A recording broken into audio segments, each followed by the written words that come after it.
37 ministres et 4 secrétaires d'État. Telle est la composition de la nouvelle équipe gouvernementale annoncée par le secrétaire général de la présidence, Aboudraman Cissé. Un gouvernement plus jeune et restreint, avec quelques changements, notamment la nomination de Kandia Camara en qualité de ministre d'État, ministre des Affaires étrangères, de l'intégration africaine et de la diaspora, et de Kobenan Kwasi Adjoumani en qualité de ministre d'État, ministre de l'Agriculture et du Développement rural. Nommé suite au décès du Premier ministre Ahmed Bakayoko, Téné Birahima Ouattara a été confirmé à la tête du ministère d'État et de la Défense.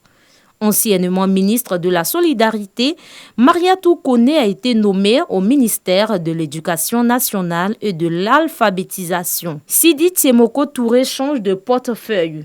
Il est nommé ministre des Ressources animales et halieutiques. Le ministère de la Communication, des médias et de la francophonie, porte-parole du gouvernement, est occupé par Amadou Koulibaly. Demba Pierre, anciennement directeur général de l'AGEROUTE, agence de gestion des routes, est nommé au ministère de la Santé, de l'Hygiène publique et de la couverture maladie universelle. Ce premier gouvernement Patrick Hachi enregistre l'arrivée de 3 nouvelles femmes. Ainsi, Nassene Batouré est nommé au ministère de la Femme, de la Famille et de l'Enfant. Alette Badou Nguessan Kwame est nommé ministre de la Culture, de l'Industrie, des Arts et du Spectacle. Clarisse Kavo Maï occupe désormais le secrétariat d'État auprès du ministre de l'Emploi et de la Protection sociale. Ce premier gouvernement Patrick Hachi compte au total 8 femmes. Il enregistre en outre 13 nouvelles nominations et 18 départs. Une équipe jeune pour exprimer sans doute la volonté du président Alassane Ouattara de passer le flambeau à une nouvelle génération. Après la mort d'Ahmed Bakayoko, la Côte d'Ivoire s'est retrouvée sans Premier ministre. Le chef de l'État Alassane Ouattara a procédé il y a quelques jours à la confirmation à la tête du gouvernement d'Hachi Patrick Jérôme, Premier ministre, chef du gouvernement. Celui-ci propose un nouveau gouvernement à Alassane Ouattara. Les Ivoiriens attendent beaucoup de ce gouvernement. L'administration Hachi, à en croire ceux que nous avons interrogés, devra répondre à des besoins de santé, de sécurité, mais aussi de l'éducation. Et une large majorité devrait être faite, selon les Ivoiriens, à la jeunesse. On a le chômage qui est un véritable problème. Vu que nous sommes étudiants et que nous sommes jeunes, l'avenir de notre pays, nous attendons à ce que ce nouveau gouvernement-là trouve assez de domaines d'emploi pour nous embaucher lorsque nous aurons nos diplômes. Sur le plan social, je souhaiterais qu'au niveau de la jeunesse surtout, pour que les jeunes puissent s'intégrer et qu'ils puissent faire une large ouverture et créer beaucoup de secteurs et que beaucoup d'investissements arrivent pour que les jeunes puissent travailler. C'est ça mon attente. Le gouvernement précédent a déjà fait du bon travail. Ça se voit, nous avons des répercussions économiques. Mais ce que moi j'attends personnellement de ce nouveau gouvernement, c'est de plutôt mettre l'accent sur certains éléments de société, dont je peux citer la sécurité, la santé et surtout l'éducation. Car c'est par l'éducation qu'on pourra former de nouveaux cadres pour la pérennité de notre pays. Ce que je souhaiterais, c'est de réconcilier véritablement les Ivoiriens. C'est tout ce que je demande. Pour réconcilier les Ivoiriens. Le tissu social est tellement déchiré qu'il faut colmater, il faut souder pour que les Ivoiriens s'asseyent pour se parler franchement. Nous souhaitons tout simplement que ce nouvel gouvernement-là, pousse encore le pays, encore plus haut, déjà, crée une certaine cohésion, c'est-à-dire au niveau du peuple, aussi aider aussi les jeunes que nous sommes. On est diplômés, difficile d'avoir un boulot, donc si vraiment ce nouveau gouvernement, en tout cas cette nouvelle force-là, peut vraiment essayer d'œuvrer plus dans ce sens-là pour nous les jeunes. Les attentes sont multiples, hein. Nous attendons beaucoup de choses, qu'ils aient quand même un regard sur la population. Au niveau du transport à Abidjan, vraiment il y a un peu de désordre. Voilà, il y a des gens par exemple qui viennent les matins, qui sont sur le carrefour.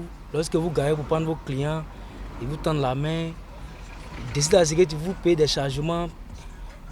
Tout en cet argent, on ne sait même pas où ça rentre en fait. En tout cas, ma préoccupation c'est ça en fait. Concrètement, ce qu'on attend du nouveau gouvernement, c'est la réconciliation, la réunification, l'entente, la solidarité le rapprochement de tout le monde, l'union pour la Côte d'Ivoire, une Côte d'Ivoire rassemblée. Ils évoluent dans divers secteurs d'activité. Ils se sont illustrés par leur sens de la responsabilité et la qualité de leur travail comme des leaders au service de la communauté. Au nombre de 4, ces personnalités viennent de voir leurs mérites reconnus au cours d'une journée d'excellence dédiée aux administrateurs des services publics et privés. Aucune reconnaissance ne peut laisser indifférent, au contraire, c'est de l'émotion. C'est de la fierté que je reçois non seulement pour moi-même, mais pour l'entreprise qui a permis que ces actions soient visibles. Cette entreprise qui veille à ce que l'État de Côte d'Ivoire donne l'eau aux populations et qui veille à ce que ces populations aient effectivement de l'eau. Cette cérémonie de distinction, qui est à sa première édition, vise à valoriser les personnalités dont la qualité du travail dans l'administration arrive à impacter positivement la société. Elle est une initiative de la Confédération des femmes actives africaines. Cette organisation qui œuvre pour l'amélioration des conditions de vie des populations revendique 5000 membres.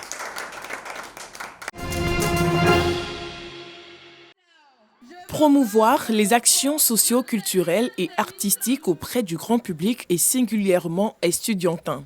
Le KITA, Quotient intellectuel et talent artistique d'Abidjan, édition 2021, a tenu toutes ses promesses au sein de l'université nord-sud de la commune de Yopougon.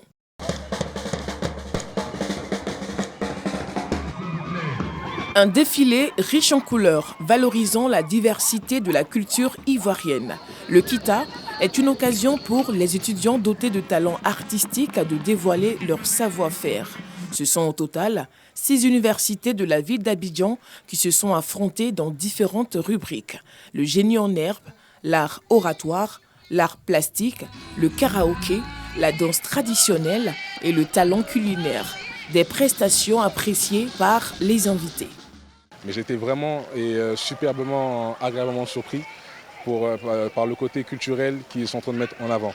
Ils ont réussi à mixer la partie scolaire et la partie culturelle, et pour moi c'est très important. Ça permet à nos jeunes, quand ils sont en cours, de ne pas mettre de côté et délaisser la culture, et ça permet pour moi de continuer à faire vivre notre si beau pays qu'est la Côte d'Ivoire.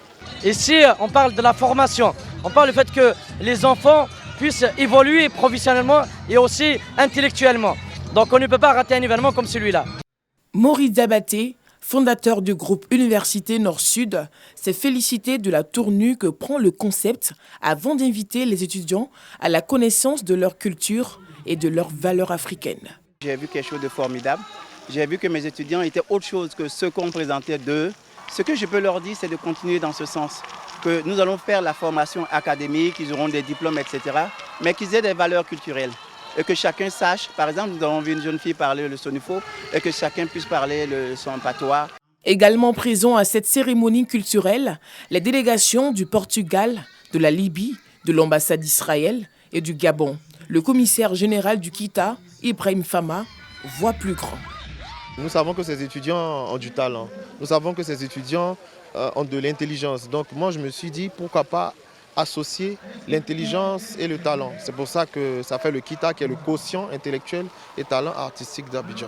La culture africaine, c'est ça, ce sont les valeurs qu'on nous a inculquées depuis, et ces valeurs-là doivent être perpétuées de génération en génération. Nous voulons ouvrir le KITA à l'international, parce qu'on doit vendre la Côte d'Ivoire.